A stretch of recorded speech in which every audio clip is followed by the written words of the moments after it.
Over the years, numerous celebrities, whether actors, athletes, or socialites, have met strange and tragic ends. While many of these deaths were resolved through the courts, some of the most bizarre cases remain unsolved, fueling gossip magazines, investigative news shows, and endless public speculation. The mystery and intrigue surrounding these unsolved celebrity deaths only grow with time, yet investigators are often no closer to solving these cases than when they began. Here are just a few examples of celebrities whose deaths remain a mystery.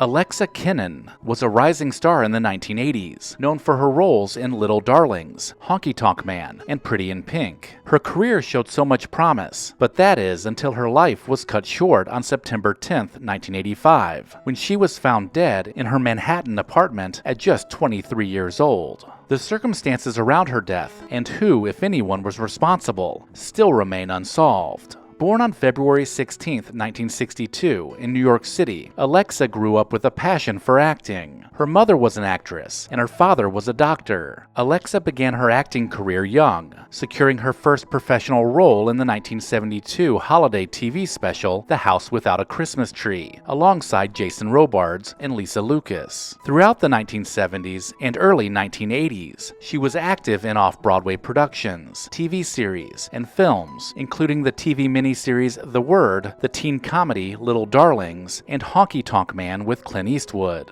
She also made guest appearances on popular sitcoms such as The Facts of Life and Gimme a Break. At 17, Alexa moved to Los Angeles with her mother. She attended Beverly Hills High School and continued to pursue her acting career, earning a reputation for her bright personality, natural comedic talent, and a depth that added dimension to her roles. When she died on September 10, 1985, Alexa was working on the John Hughes film Pretty in Pink, which would later be dedicated to her memory. She was in a relationship with actor Brad Davis, famous for his role in Midnight Express. Though her death was officially attributed to asthma complications, rumors and speculations have swirled that foul play or a drug overdose may have been involved. Some sources claim Alexa was murdered, either strangled or struck with a blunt object by an unknown attacker. Other accounts suggest she may have had an adverse reaction to asthma medication or unintentionally overdosed on heroin. There's also a theory she was part of a love triangle with Brad Davis and another individual who could have acted out of jealousy or anger. None of these theories have been confirmed or dismissed by official investigations. Authorities found no signs of forced entry or a struggle in her apartment, and an autopsy was never conducted, which could have provided further clues. Alexa's family and friends have remained silent on the details, perhaps out of respect for her privacy or to avoid possible consequences. The mystery surrounding Alexa Kinnan's untimely death continues to haunt her fans and admirers. Her work in films like Little Darlings and Pretty in Pink, where she played quirky, lovable characters, has left a lasting legacy that showcases her talent and charm.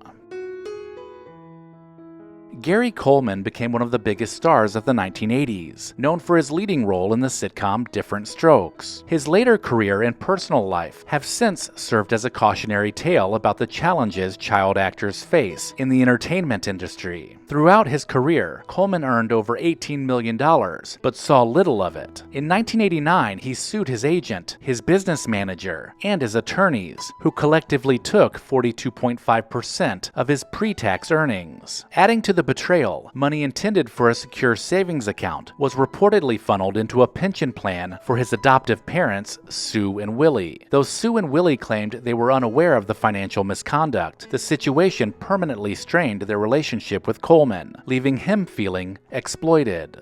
Coleman died on May 28, 2010, 2 days after collapsing from an intracranial hemorrhage that led to cardiac arrest. The incident happened at the home he shared with his ex-wife, Shannon Price. Police ruled his death an accident, but his friend Darren Nord called it suspicious, and his former manager found it hard to believe that Coleman, at 4 foot 8 inches tall, could sustain such a severe injury from a fall. They were absolutely stumped because there were too many unanswered questions, leading them to suspect foul play, and it all pointed to his ex-wife, Shannon Price, as the potential culprit.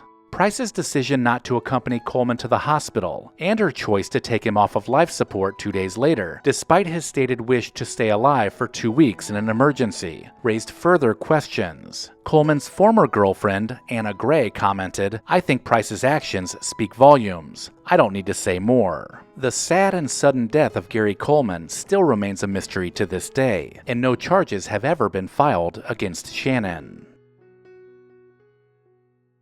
Julia Ann Robinson left a lasting impression in her short career. Born on March 4, 1951 in Twin Falls, Idaho, she showed great promise early on. Her sole major film role came in 1972 in The King of Marvin Gardens, where she starred alongside Bruce Dern, Jack Nicholson, and Ellen Burstyn. Robinson's death remains an unsettling event, shrouded in speculation and unanswered questions. She tragically lost her life in a fire at the age of 24 on April 13th, 1975, while staying at a motel in Eugene, Oregon. Robinson was in Eugene to take part in a community theater production, and the circumstances surrounding the fire are still murky. Reports suggest the fire might have been caused by faulty electrical wires, or perhaps smoking in bed, though details are scarce. What is known, the fire engulfed the room she was staying in, and she had virtually no chance of survival. Because of the limited information available, there was little investigation into the incident, beyond what was determined immediately at the scene, which was not uncommon at the time for fires to be presumed accidental. Robinson had captured our attention in The King of Marvin Gardens, with a fragile and troubled character, highlighting her acting potential, and earning her a place among promising young actors. Despite her brief career, her death has cast a shadow over her legacy.